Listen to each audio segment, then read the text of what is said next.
That helps, doesn't it? Well, I suppose the first thing is to talk about while we're here, what we're talking about, what Leafy learning even is. So let's start Leafy there. learning, eh? How do we come up with Leafy learning? What is it? Don't know. I've gone completely blank.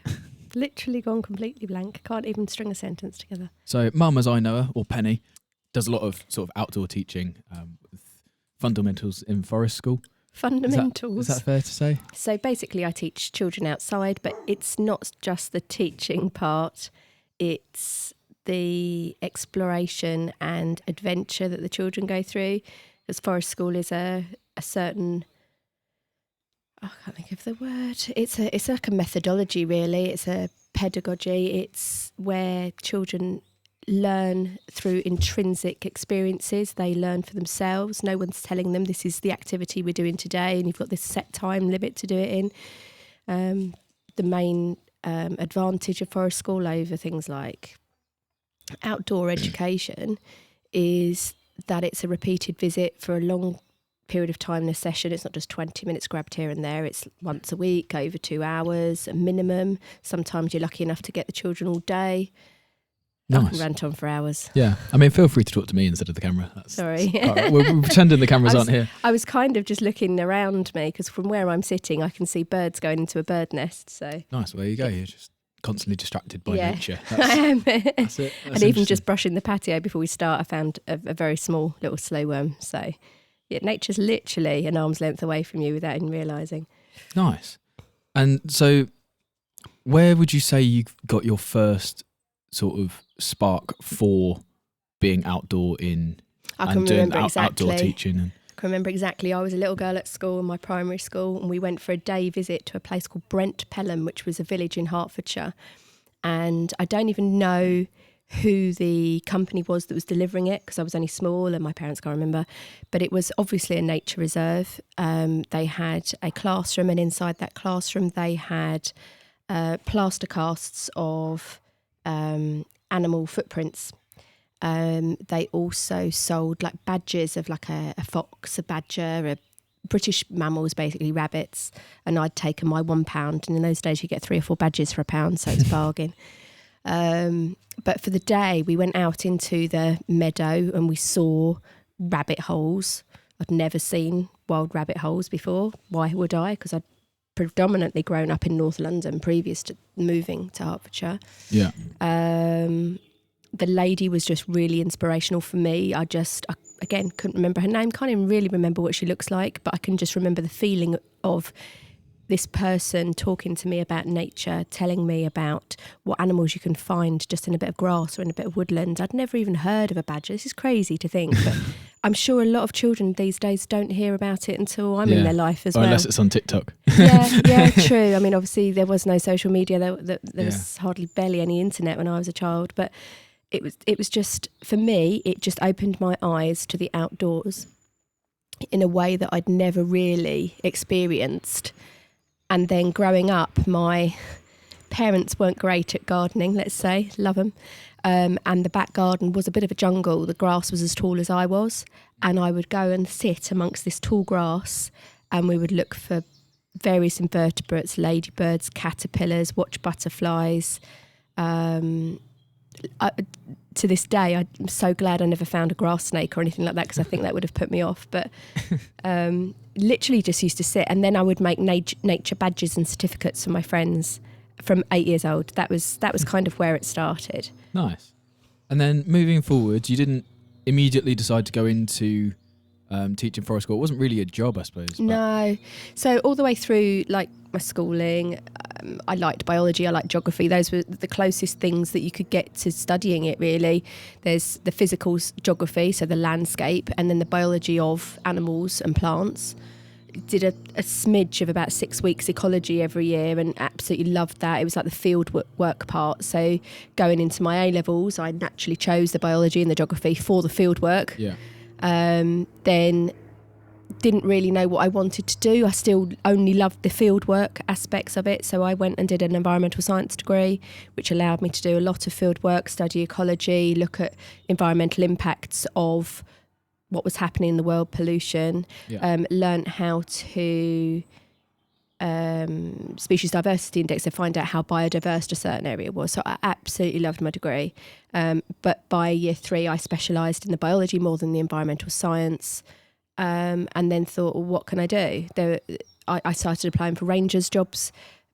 But again, in those days, it wasn't sexist. If I'd have really gone for them, they probably would have given them. But it was a very physical job. The thought of me wielding a chainsaw and putting up gate posts wasn't quite what I wanted. I wanted the ecology side and the animal side, but I didn't necessarily want the physical side of it. You wanted to more impart the information rather than kind of. I wanted to be responsible for the forest itself.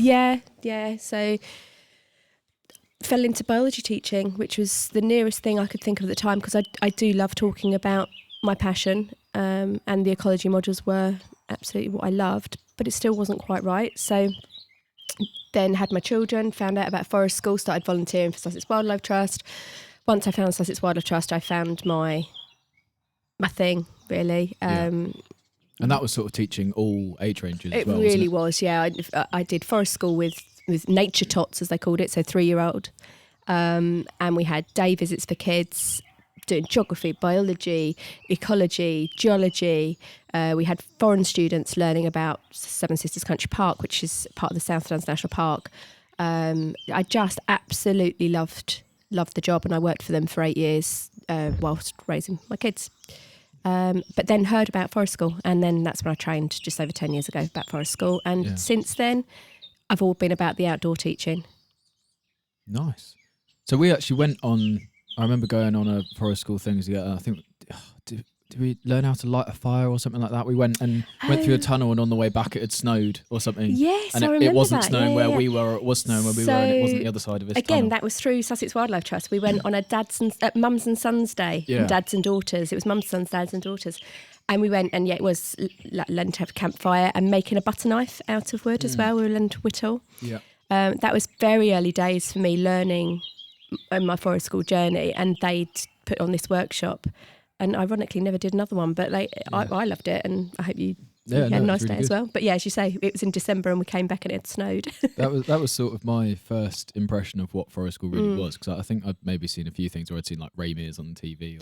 But that's more bushcraft than forest school as well. So bushcraft comes into forest school a lot. But if you want to do bushcraft, it has to come from you. It's not something you're taught unless you search it out. Right. In terms of, so, like, if I wanted to whittle a knife or something, that's... Yeah, you'd probably go to somebody who can already do it to learn how to do it.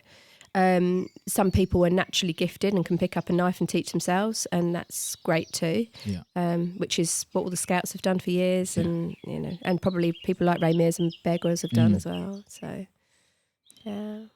Nice. So that sort of has covered a little bit about sort of how you got into working in forest school, and a little bit about sort of what we've done, sort of how I got made aware of what forest school even is, or bushcraft or whatever. You're now looking to move away from Sussex and Surrey. Or Hampshire. Yeah. What are your thoughts? What are you thinking about going over there in terms of, what your plans? You're going to go over there, you're going to be plonked there. You've got all this interest in sort of forest school. 20 odd years experience now as well. So I guess I've got a completely blank slate, which is really exciting. So I've kind of got lots of ideas. One of the ideas is to buy my own woodland, which seems a bit crazy, but at least, absolutely. So I'm looking into a woodland management course just in case that actually becomes a reality, which would be amazing. So that would be number one priority? I think so. I think if you've got your own space, then you can literally do what you want, can't you? As long as you've got your planning permission to be able to deliver to the public, then I can literally do. It could be forest school, it could be outdoor learning, it could be a nature club, it could be a nature walk, it could be bird watching. Literally, the world's my oyster with my little postage stamp size plot of England. So I think that would be number one. The harsh reality is we all have to make money and live as well, though. So it has to be something that can be financially viable. So I'm looking into that. I'm also looking into working with established businesses already over there. I've approached another business that already works in Sussex to see if they want to expand out into Hampshire. And I've made links with existing forest school leaders to see what they offer and if I can add any value to their business as well. So at the moment, my net is cast very wide. Yeah. I guess it kind of comes back to what actually comes back to me. Like if a job offer comes up or a real opportunity with some land to go, right, okay, let's run with this particular project, or somebody else is already just starting something up and really wants a second person. Yeah.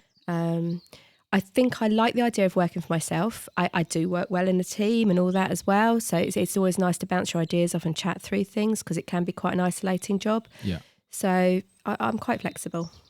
Nice. So you're sort of going with the flow in terms of that. You've got a few ideas of if you could get some land, then that would be great, because you'd be able to sort of decide what you do from there. And then if you wanted to do additional work as well, you could. Yes, exactly. It could run. I could do everything I've said. Actually, I could do, because if you're self-employed, you can dip in and out working, with other people as well. So nice. And in terms of sort of running an actual, like, let's go. Say you're in the scenario, you've got a forest school class. What would be some advice, say, for a first-time forest school leader on what you would do as sort of an introductory hour-long lesson, say? Well, what would be like? How would you open it up? So let's go through it in sort of segments. You suddenly got some kids come in, and you're like, okay, where do I start? Well, assuming you've got all your policies and procedures and your risk assessments and all the boring stuff, which we'll cover, I'm sure, at some point. That first session, I would probably introduce them around a fire circle, give them a few discussion around boundaries, physical boundaries, and emotional behavioural boundaries, if you like. So where would be safe to go, and we'd have discussion. Maybe get them to put out a boundary flag. So this is okay, this is too far, this is whatever. So that's keeping them within an area of the woodland. Yeah, exactly. Because some of the woodlands and some of the spaces are miles. You know, so you've got to have a stop at some point. Sometimes there's natural boundaries that really help you. That might be a hedgerow or whatever. So establish your boundaries. Have a call back as well. So when they're off out in the woods and they're playing and they're intensely engrossed in whatever they're doing, how are you going to get them back when they're half a kilometre away potentially, or depending on the age of the group? Yeah. With my young children, I tend to do an owl call, twit twoo, and they then respond to that with a twit twoo. And then what your hope is that any children between you and the furthest child away can hear the children's response, and then they can come back. Regular head counts, obviously, and the advantage of forest school is to make sure that your ratios of adults to children is actually quite high anyway. Right. So we rarely take any more than 15 children at a time, and we always have at least 2 adults. Okay. So your ratio is sort of 1 to 7, 1 to 8 kids anyway. If it's little ones, higher. Absolutely 1 to 1, 1 to 2 if you can. Quite often parents come with the nature tots anyway, so that works quite well. And that's quite nice as well, I think, because the family is actually, it's then a family activity rather than just for the child. So maybe you could speak a little bit to sort of the benefits of families getting involved as well as their kids instead of just dropping them off. Maybe there's some. Well, I think since COVID, I think the UK in general is quite aware of the effect of nature on mental health. There's a lot of government push for social prescribing as well, which means go outside. The light intensity, it actually helps people not become short-sighted as well. I don't think you realise this. Just being outside. If you spend more time outside, you're looking in the distance, your eyes do not have to look at a screen so close. It actually reduces the chance of you getting short-sighted early in your 20s or whatever. Yeah. And I suppose it's not like a bright light either. It's a sort of, it's daylight. It's daylight, exactly. I mean, British grey is very real. It's not bright sunshine, but it's definitely better than nothing. Yeah, we've been quite lucky today with the weather. Yeah. Although it has gone a bit grey. It's gone a bit grey, but it doesn't matter. It's still nice and bright, and it's dry, and it's warmer, and it's, spring's on its way. Yeah. But you mentioned about families. So a lot of the work I do, I've worked in schools for the last 4 or 5 years, but a lot of the work I do outside of schools is with families, and with families with additional needs to children as well. The benefits of that are quality time that are not distracted by your gaming and your media social media apps, etc. Parents put their phones down and actually interact with their kids. Kids need interaction. Parents need interaction with the kids. And if you're having those conversations from early on, then the relationship into teens may well, it would be better for everybody. Yeah. But also the teens themselves being going outside and not having the restriction of not being allowed out. I mean, if you go back 50 odd years, most children were allowed up to 5 miles away from their home. Now you read so many things. Kids are not allowed out of your sight almost. And you've got a message every 5 minutes. Absolutely. And we didn't have phones. You went out in the morning, you came home for your dinner at tea time, and they trusted that you said where you'd gone. Yeah. But actually, if you had your bike, you were probably 6, 7, 8 miles away. You might have popped into a mate's house for a sandwich at some point, or you might have taken your packed lunch with you. It's very, famous 5, really. Yeah. That's how life was. But with every decade, those children have been brought closer and closer to home, to the point that children come round for tea now rather than going out to play. Yeah. In my day, everyone played out in the street. I'm not that old, but the traffic has increased dramatically, even in every 10 years or whatever, and kids just can't play in the street anymore. No. And the risk of, abduction or whatever, it's always a worry for parents. So I get it. Yeah. So getting them outdoors and learning to be outside together creates great family bonds for life. The mental health and physical health benefits of staying active, natural daylight, physical activity, all of that is really, really beneficial for everybody. I think it was really interesting the point you said about actually having the parents put their phones down, because I think everyone naturally goes to, kids are always on the phones or on the tablets or whatever, but actually parents can be just as bad in some cases. Absolutely. I mean, I sit here, my phone is my camera, it's just over there. Yeah. And I'm thinking, what if someone messages me, even now? And I'm pretty good. I mean, working where I work in school, we leave our personal belongings in the school building, and I'm out all day with the kids, so I can quite often go 3 or 4 hours without looking at my phone, popping for lunch, and then another 3 or 4 hours, and I can cope with that absolutely fine. But if I'm at home, it's rarely an arm's length away again, and I wouldn't say I was that addicted, because I can put it down, but there are a lot of people worse than I am, I'm sure. I was going to say, you aren't even on TikTok yet. No. Well, you will, I suppose, as of today you are. Apparently. Apparently I'm social media, superstar. Across all, what do they call it? Across all... I don't know, multi-platform. Platform, that's the word. Yeah. We'll see how it goes.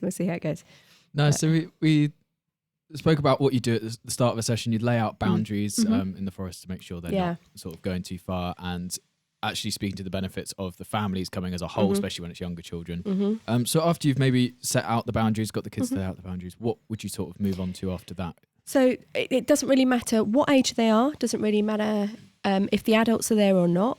I pretty much lay out a couple of activities. For example, there might be some bug catching pots and some binoculars, maybe a few identification sheets. So that sort of area for those children that want to go and find, mini beasts, or listen, they can hear a bird and they want to see if they can find it. So the science aspect is there if they want to. Yeah. But at no point are they told you have to do that. It's just there. Right. It's just a suggestion. In all my sites, we've had, want of a better word, a mud kitchen. So some pots, some pans, some jugs, a muddy pit, a bowl, some water. And kids will run with that, absolutely. It'll be mud pies, it'll be chocolate cakes. You'll get served quite often with, this feast. And they've put a few petals on top and they tell you all about it. A cup of muddy tea is quite often, what I'm offered, or hot chocolate. Yeah. Not just on your breaks. No, exactly. And you do have to look quite closely. Is this hot chocolate or is this muddy water I'm getting served? So, a bit of a mud kitchen suggestion. Again, sometimes it goes to a cafe, sometimes it goes to a potion. It depends where their imaginations take them. I'll then have an area where they can dig. So I've got some little trowels. They'll have some construction type diggers, toys, whatever. So I'm just literally going through the areas in my school site, which I'm there 5 days a week at the moment. So it's very much ingrained in my head. And all of this is obviously overseen as it's happening. There's maybe not immediately close, but it's just sort of letting them have the freedom. Even 4-year-olds are out of my sight sometimes for 5-10 minutes. Yeah. You can hear them. Yeah. But if you've got a little ridge or a very thick bush or something in the way, you might not see them, but you can hear them. It's giving them that independence to think for themselves and be creative without the pressure of an adult. Not just be creative, their social skills, their ability to share that trowel or acknowledge that somebody's feeling a bit sad if they've fallen over, and they really help each other out. And I find that if you have that same group of core 15 children, week in, week out, they become so independent and so resilient to they've been stung by a stinging nettle or a bramble, because they're not running to you every 2 seconds. You get the same 15 children on the playground. If they get stung by a stinging nettle or a bramble, I've hurt my finger, I need a plaster.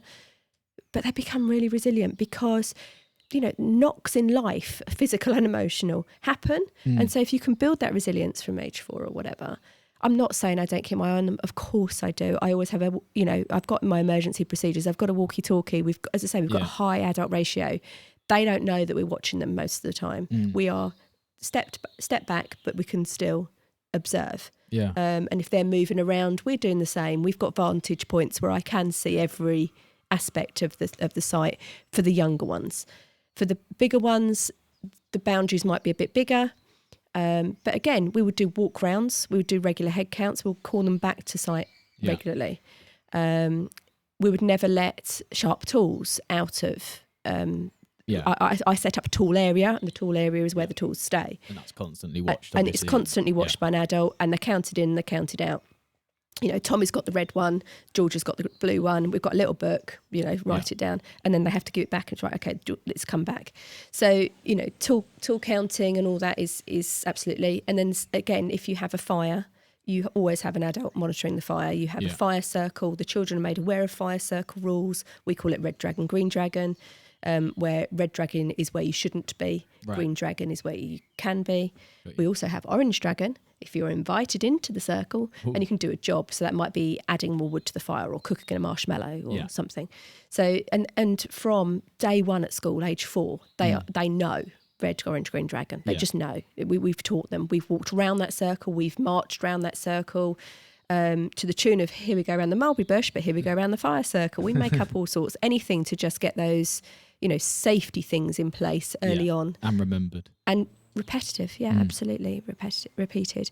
We don't have a fire every week, but those children still walk around the outside of that circle even though there's not a fire. So they just know that's the fire circle, and they go, why is it called a fire circle when there's a fire? Because sometimes there is a fire, and that's it.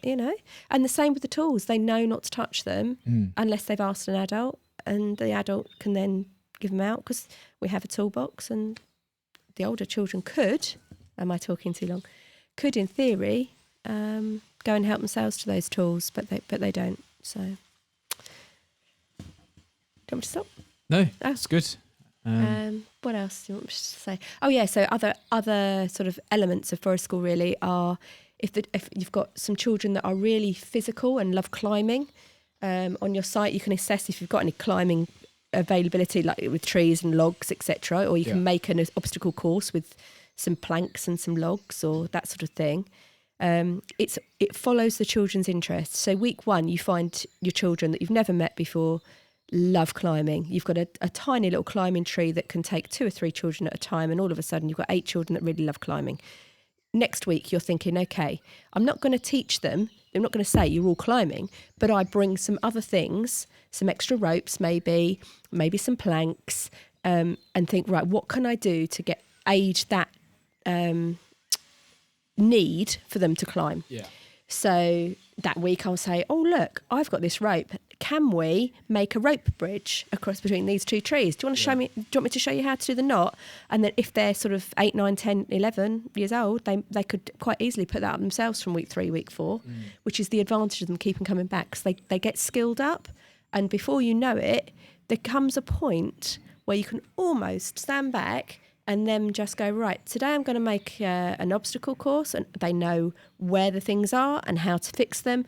And obviously as an adult, you'd go and check the knots, but if you know from week 3 they've done that process, you've got the ability for them to just crack on, and it's magical, absolutely magical. And then it's the peer-to-peer teaching as well. So if like Freddie can do it and George can't, Freddie will teach George, it's not me teaching them.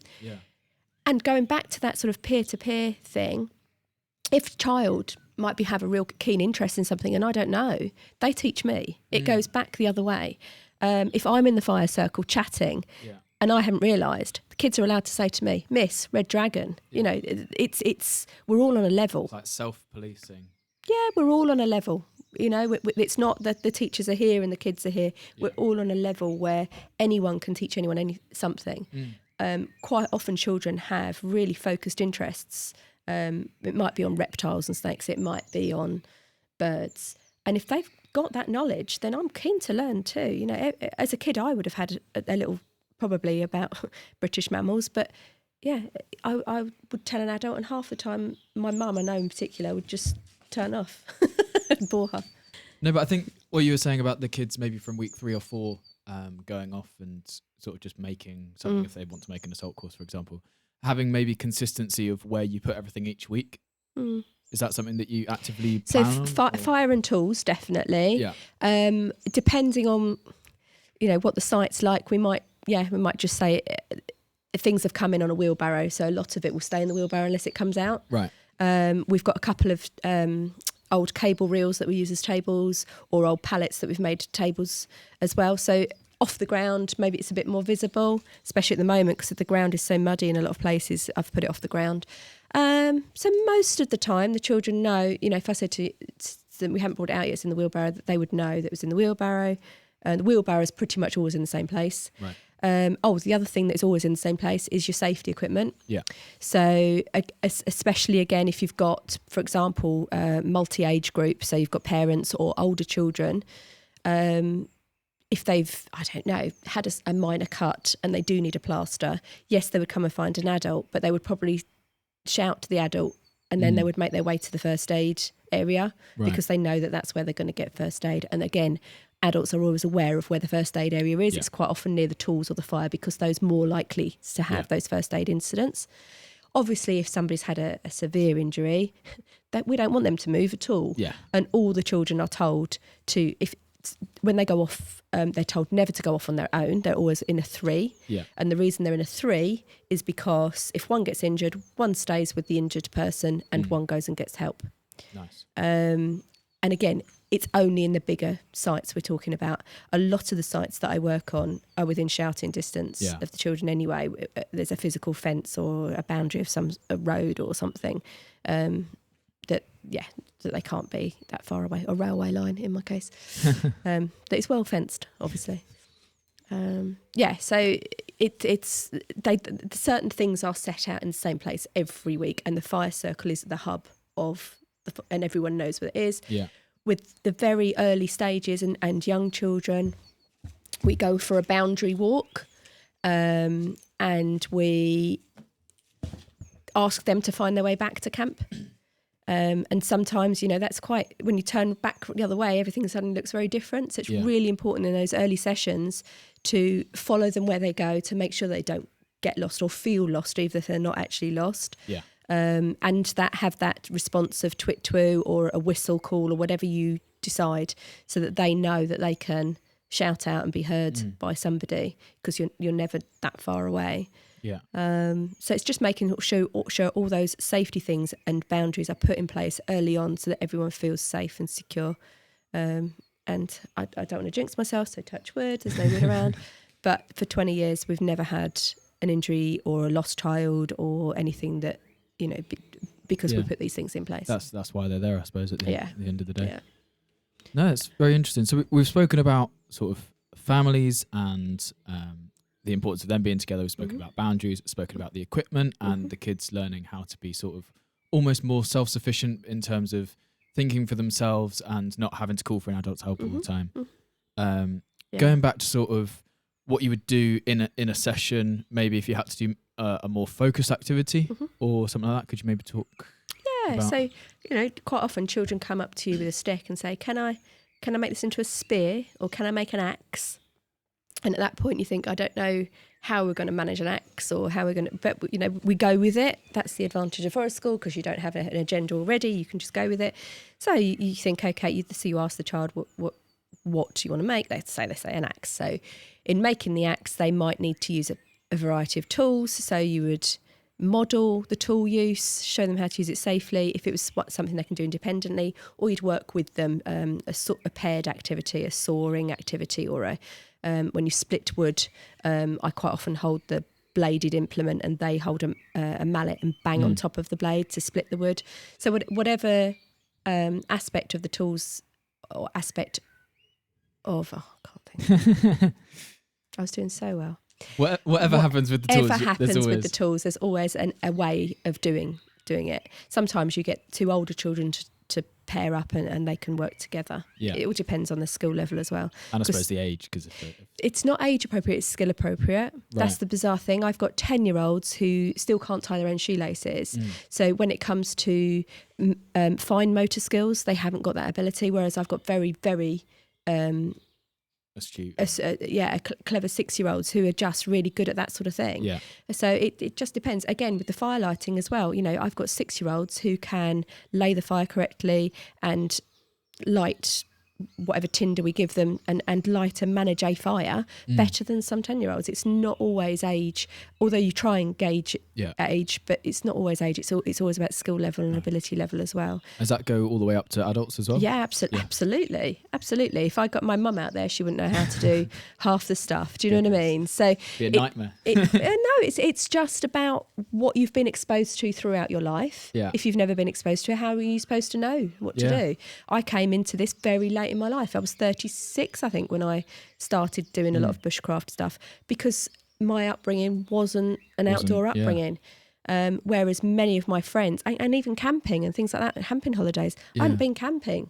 No, for I a think while. Then two nights, I think, in my life, other than, again, during fieldwork trips in my education. But yeah, it was never a family thing, whereas some of my friends and their kids have done camping since day one, so they know how to light and manage a fire for cooking really easily. And have had the freedom to kind of roam on campsites and meet strangers, and had that confidence to go and meet strangers. You definitely find that comes more naturally to some kids than others. And it's interesting that over time in forest school, I suppose that builds in the kids that were maybe more nervous at start. Yeah, now they're sort of just openly coming up to ask somebody new what their name is. Or absolutely. Yeah. I mean, that's what I love about this long-term process of the same children coming back of repeated visits, rather than just a one-off day or once every 6 months popping back, because you get that sense, for want of a word, community. So everyone knows everybody there. They're confident. They can ask anyone for help. And as I say, anyone can be somebody their own age, somebody older, somebody younger. And they're familiar with their surroundings because they go to the same place every time.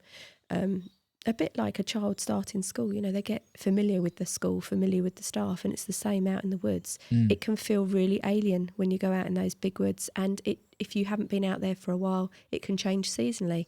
When you went in the winter and it was all bare of, lower ground level stuff, you could see for a long distance. But if during the thought it would be. If it's the summertime and all the nettles have come up, you can't see that distance. The brambles are up, the trees have got leaves on, the bushes have got leaves on. You can't see the distance you used to be able to see in the winter. So where you would have felt safe 50 metres away, you can't now see them. Yeah. And if they're familiar with the space, they won't be as scared that they can't see, because they know it's just over behind that bush. But if they go to that woodlands and it's really bushy and they don't see you from day one, they might be more nervous. Yeah. So I think if they get used to the space and follow the trails, and they almost recognise, that bush, that tree, whatever, and they get to know it through the seasons, then it becomes, I mean, some of the groups I had when I was doing alternative provision for teenagers, we had the same group of young people for about 18 months. Oh, wow. And we were on a large local estate, beautiful estate, about 400 acres. And these young people were not necessarily the best behaved. They were with us because they were quite tricky. They either didn't go to school or they didn't want to go, they wouldn't follow rules, etc. We gave these young people space. We gave them freedom. We gave them tools. We gave them the ability. We taught them the ability to light a fire, and you think, hang on a minute, we just created arsonists and somebody who wants to carry a knife. You know, you do have to have these sort of very serious talks with yourself, but with the way you deliver it, the way you have that trust, the way you sort of a mutual respect. Absolutely. You know, you've got to give a little bit of responsibility to these youngsters to prove to them that you can trust them. They have been told probably for a long period of time, we can't trust you. Yeah. You can't do this, you know, and all of a sudden they have to prove to us that we can trust them. You know, we might give them a potato peeler first rather than a 3.5-inch bushcraft knife. It will be signed out. It will be signed back in. It will be monitored. But then they've got that, I think, feeling of self-worth, feeling of value. They're learning a skill. They're, as I say, potentially making something for somebody else. They're feeling proud of what they've achieved. And as I say, we never lost these kids. They never kicked off. And if they did, it was probably something that hadn't even happened during our session. It was something that happened that they brought with them. Quite often we would find young people who just needed space. And I know everyone says, I need some space. But actually physical space in a hammock, in a woodland, people can chill out really nicely. They're not allowed their phones. Yeah. And to be off social media where all those pressures, mum's constantly texting them, peer pressure from what's going on, in that space, in that moment, they don't have to worry about anything else about themselves.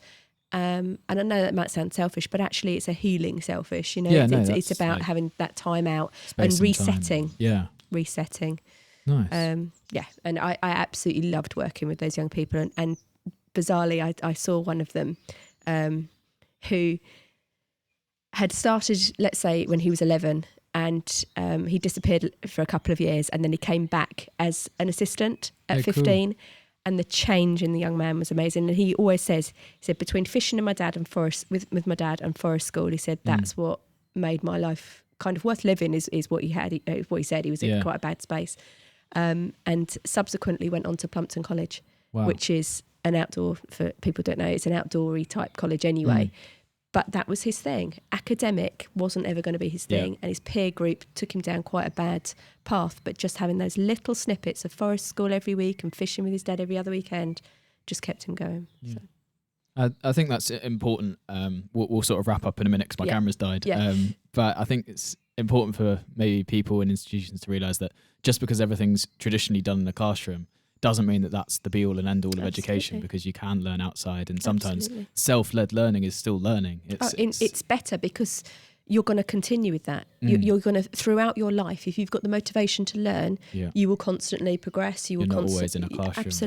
Absolutely. Yeah. If you're dictated to, this is this square box here and you've got to learn everything in this square box, if you don't achieve that, you feel like you're failing. Whereas if you're learning something as you're ready to learn it, it might be later on in life, it might be something that you've never had the opportunity to learn, and you achieve it, you've got that that feeling of self-worth, and you feel proud of yourself, and you can achieve what you want to achieve, because your drive and ambition keeps you going. I think you're more likely to retain information if you're passionate about it as well.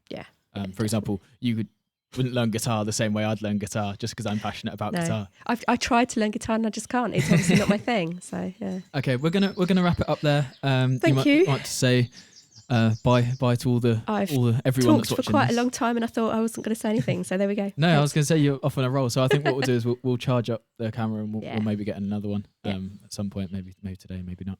Cheers, Will. But yeah, thank you very much, and see you in the next episode. Ta-ra.